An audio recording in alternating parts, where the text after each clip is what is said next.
Hello,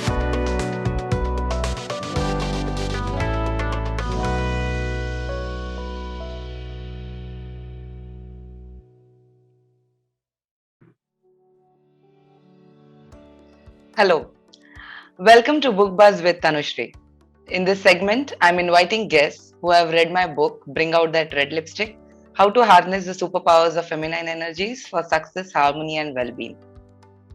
These guests have been kind enough to send me detailed review about how this book impacted them.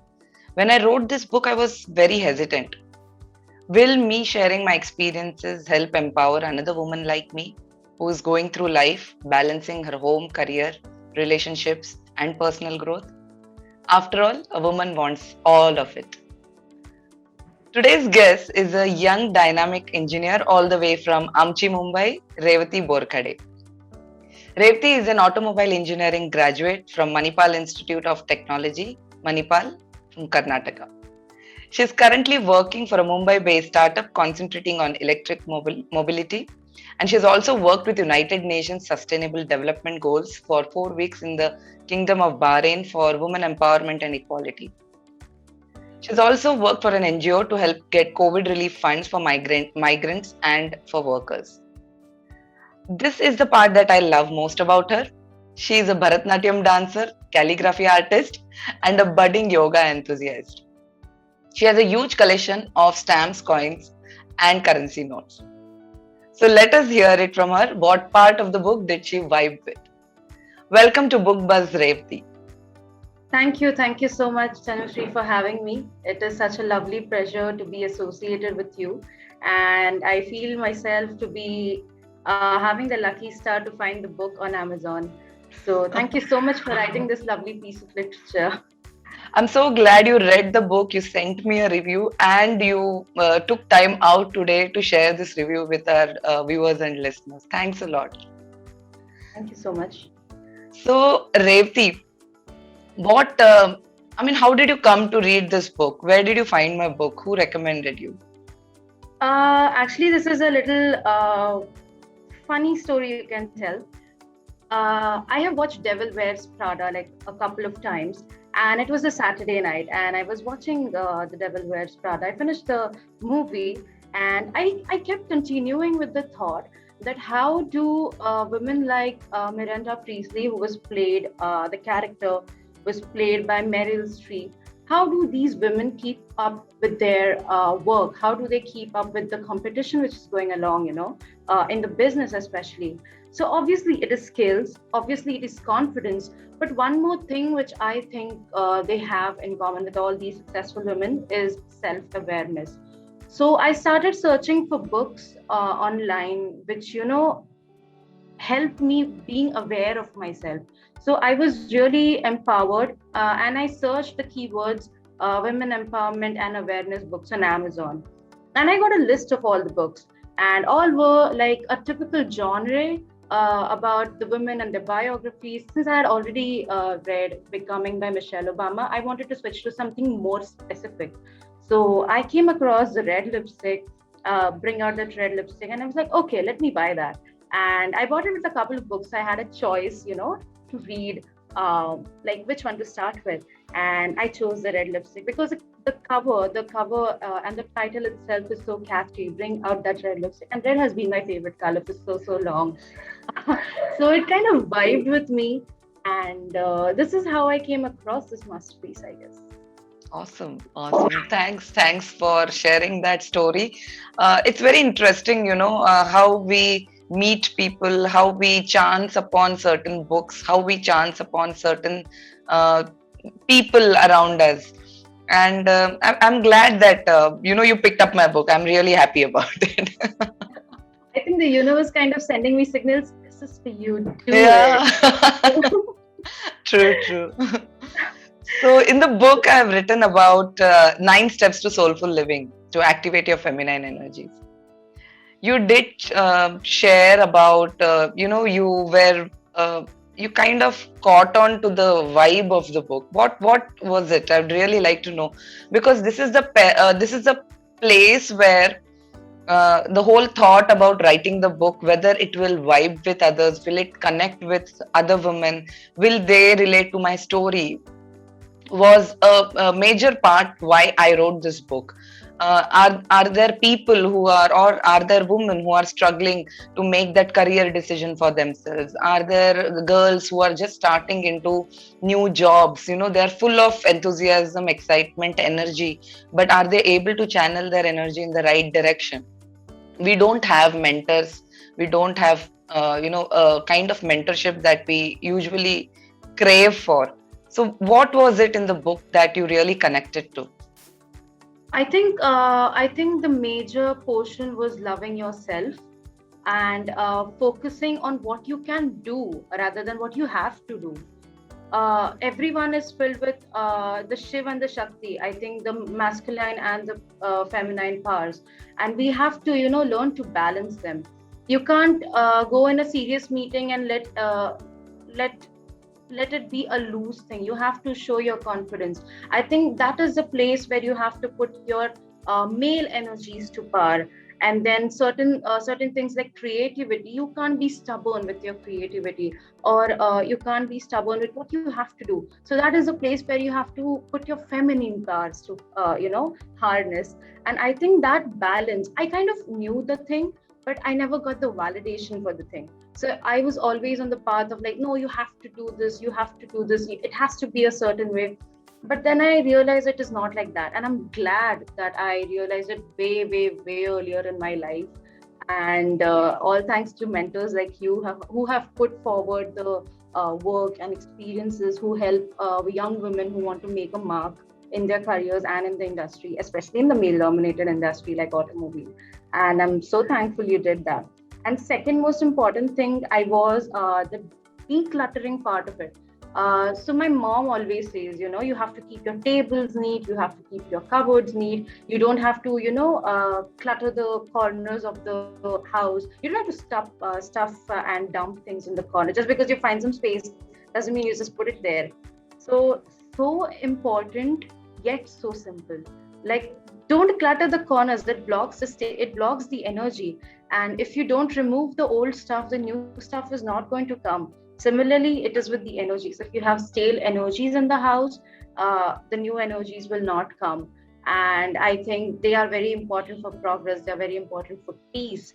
They are very important for getting new stuff going on in your life. So it goes on with emotional as well as with the physical aspects of decluttering. So those are the points which I really liked about. And I'm really, again, glad you put it ahead, for people like us. I'm glad you're resonating with this part because Revati, what happens is, our parents tell us things, don't do this, don't, but there is no proper explanation given behind that. Absolutely. As to why we are telling them to clean up the desk, why we are telling them not to clutter the corners, or why we have to take out our old clothes, why to not stuff your wardrobe just because it's a closed cupboard and nobody can see what is inside.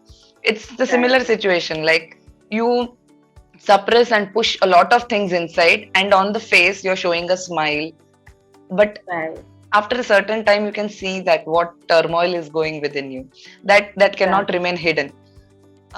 You brought a very good point about that physical and emotional part has having to clear that those areas of our life. So I while I was speaking to you on the phone the other day, you did mention that you started keeping the journal and did a day by day task mentioned in the book. I'm waiting to hear how was it for you and what was the result. Yes. So 2020 wasn't easy for any one of us. And being a fresh graduate, I was not able to find the kind of job I was looking for. I told you the story. So it wasn't easy for any one of us. And that is the reason I was trying to deal with some of the emotional pain of not getting what I want. As in the Bhagavad Gita also, they have mentioned that you just have to do your work and not expect the fruit. But sometimes the brain just doesn't resonate with that idea. And you want what you want, right? Because you've worked for it. I mean, it is not a lot to ask for. So 2020 wasn't easy for any one of us, and it was difficult to process the feelings.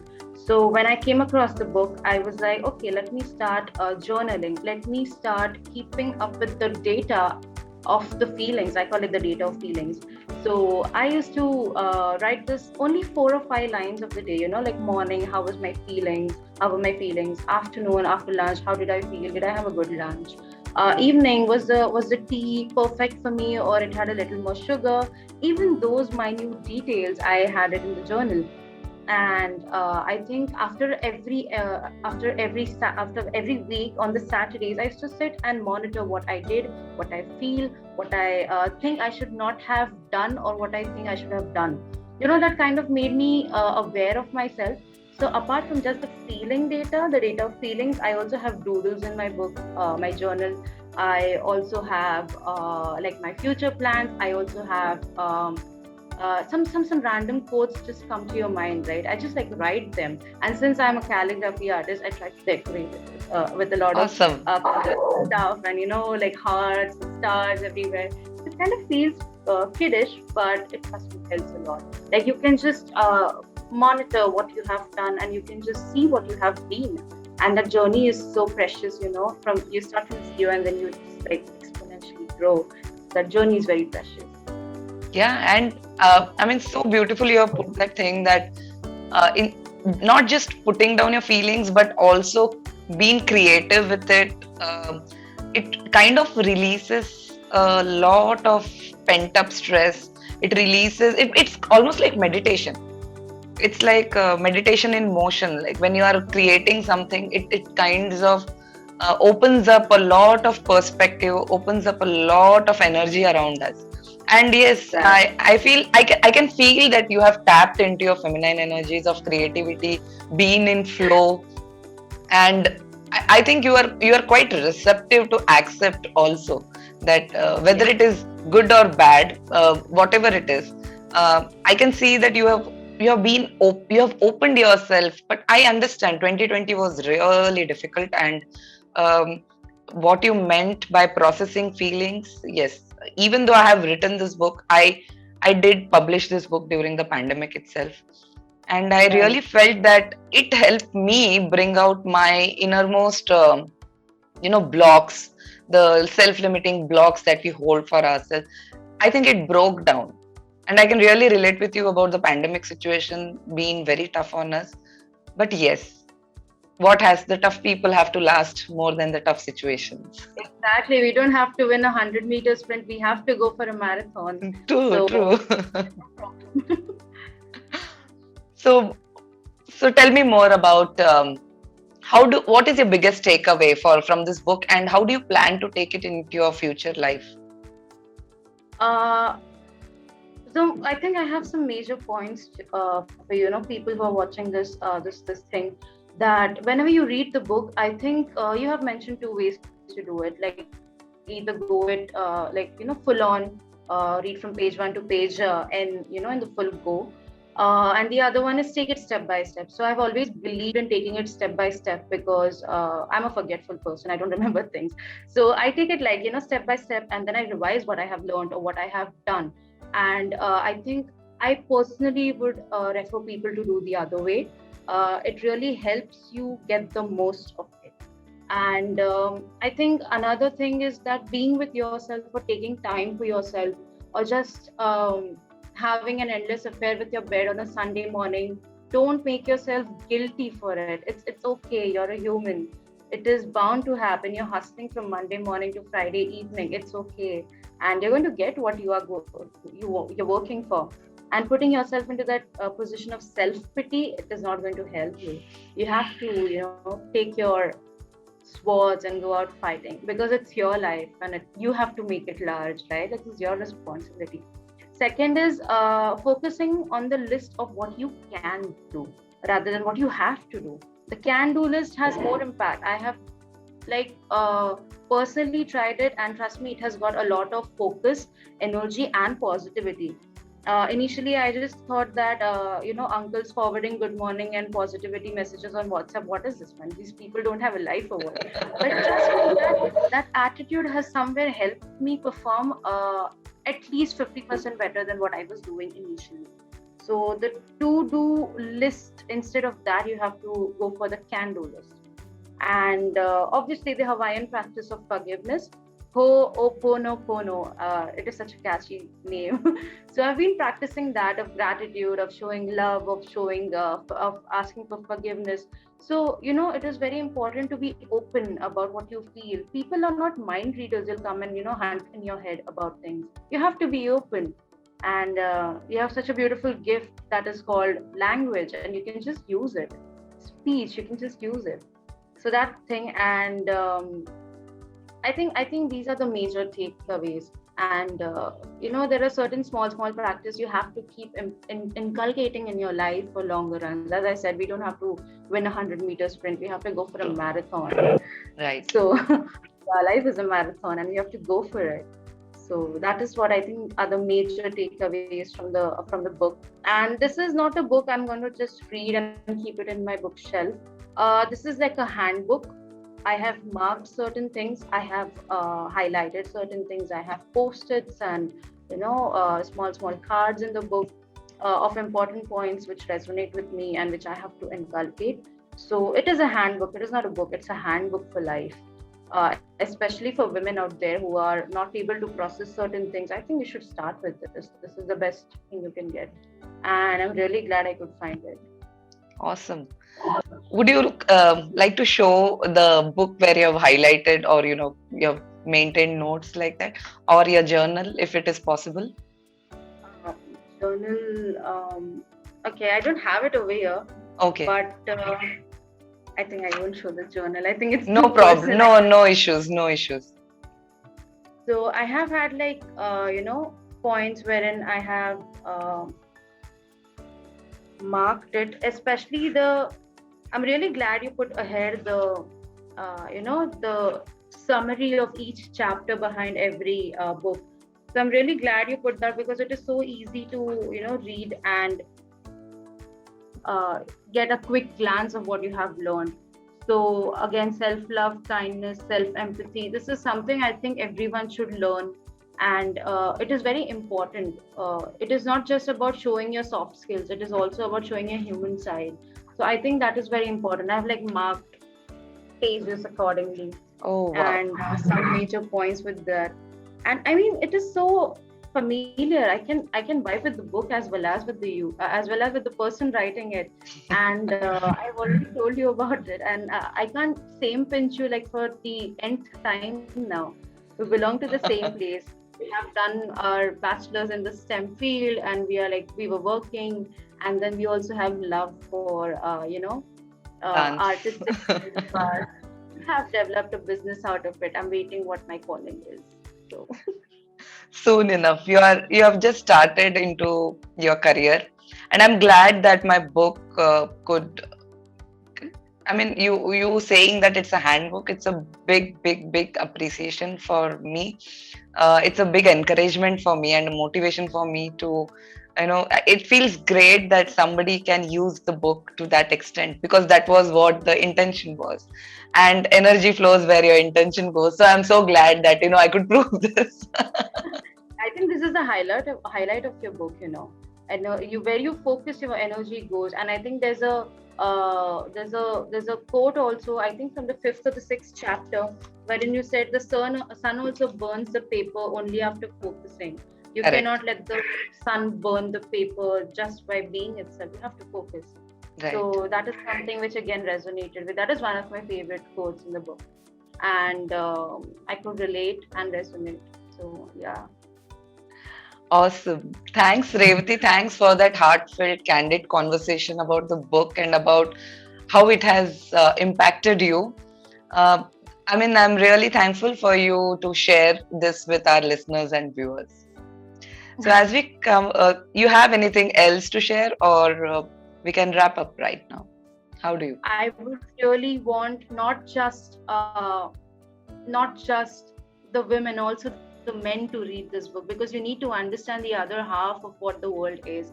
So I really recommend bring out that red lipstick, and women, don't be fearful to put on that bold color on your lips and rock the world. It's all yours. It's all yours. Do not be shy. Do not be underconfident. Do not second doubt yourself. You can do it. If I can do it, if Tanushree can do it, everyone can do it. Trust me. You just have to put on your self-awareness mode and be aware of your strengths and your weakness and work on your weakness, because that is how you're going to grow. And it is a beautiful world out there. You can do whatever you want and you're going to achieve whatever you want. So, yeah, sending lots of love and positivity. So, Thank you so much. Thanks for that, beautiful message, Revati. And as we come to the end of this, the segment, this was a special segment I started off because there were a lot of people who have been connecting with me and telling me about how they are using the book for their own personal life and development. So if there are any more women who have read this book, you can connect to me at www.tanushreenair.com. And until then, until we meet again for the next segment, have a great day, enjoy, and bring out that red lipstick. Thank you.